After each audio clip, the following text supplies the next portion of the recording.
Jusqu'au 31 mars, la société Le Fab Shop a installé au pavillon de l'Arsenal un laboratoire d'impression 3D, le Fab Lab.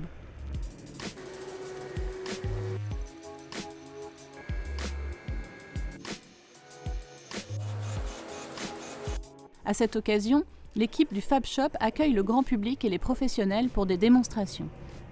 L'impression 3D, c'est un procédé de fabrication qui est dit additif, c'est-à-dire qu'à partir d'un fichier numérique, on vient constituer un objet couche par couche en déposant de la matière ou en la faisant durcir, en la coagulant ensemble. La machine qu'on utilise ici, c'est la MakerBot. Elle utilise un fil plastique qu'elle fait fondre. Il existe d'autres machines qui utilisent des poudres qui sont durcies à l'aide de lasers. Et il existe des techniques qui, elles, sont soustractives, qui, elles, ne sont pas de l'impression 3D, mais qui peuvent être mises dans la même famille, qui fonctionnent en enlèvement de matière, c'est-à-dire qu'on peut partir d'un bloc de bois et venir le sculpter avec une fraiseuse par commande numérique.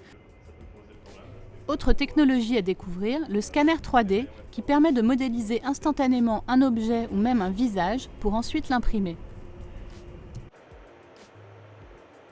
Les utilisations de l'impression 3D dans l'industrie sont souvent d'un point de vue de design, d'ergonomie, d'architecture, d'ingénierie. Par exemple, un architecte peut utiliser l'imprimante 3D pour faire une maquette à échelle très précise du bâtiment qu'il est en train de concevoir. Bon, ici, ce n'est pas un bâtiment très moderne, mais on a une cathédrale qui a été entièrement fabriquée par impression 3D. Et c'est facile d'imaginer les dizaines et les dizaines d'heures qu'une personne pourrait mettre pour essayer de fabriquer la même maquette à la main, alors qu'à partir du fichier 3D, l'imprimante s'est occupée de fabriquer la maquette en entier.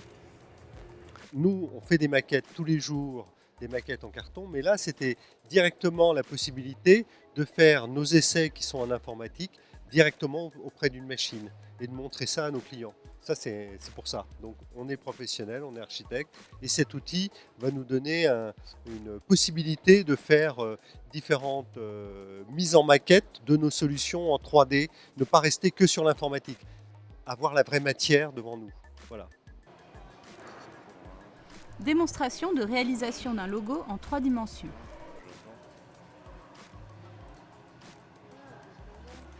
Je viens de modéliser le petit bateau de la mairie de Paris. Donc là, je l'ai mis sur une carte SD que je vais mettre dans la MakerBot. Je lance directement sur la machine le fichier bateau Paris. Et la MakerBot s'active. Et elle commence la première couche de la pièce.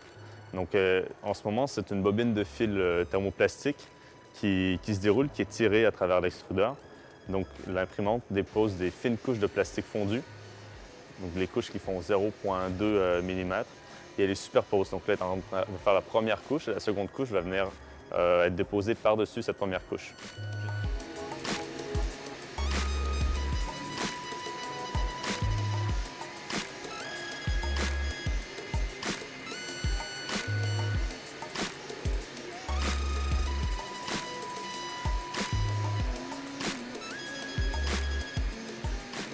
Ça nous a pris 42 minutes pour imprimer le petit bateau de la mairie de Paris.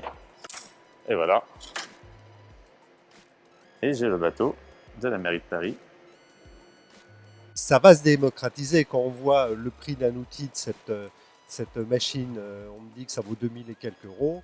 Et on est au tout début des maquettes 3D. Ça va se démocratiser très rapidement, à mon avis. Les archéologues se servent de plus en plus de l'impression 3D. Ils vont numériser des artefacts qu'ils ont trouvés dans des fouilles. Et plutôt que de les faire manipuler, ils vont les partager avec le monde entier en les numérisant, en faisant un scan 3D de l'objet et en partageant l'objet avec la communauté internationale sans même avoir à le manipuler ou à dégrader l'objet. Ce qui est très intéressant, c'est qu'en plus d'avoir la version numérique, ils ont une version objet qu'ils peuvent imprimer par la suite et manipuler avec leurs mains sans toucher à l'objet qu'ils ont trouvé. Parlons de pièces mobiles, ici c'est un bracelet qui a été généré par ordinateur, donc c'est du paramétrique. On vient tirer sur des vecteurs et on vient personnaliser en ligne son fichier. Et il est tout imprimé en une seule pièce. Donc vous voyez, chaque petit maillon a sa charnière. Et la pièce est très flexible, même si le PLA lui-même est plutôt rigide comme matériau. Une boule de Noël personnalisée du Fab Shop, avec encore une fois imprimée en une seule pièce. Une chaussure qui a été modélisée, créée par ordinateur par une designer de Continuum Fashion à New York. Et le Fab Shop, on a développé une méthode pour colorer les pièces à l'aide d'un procédé qui s'appelle l'hydrographique.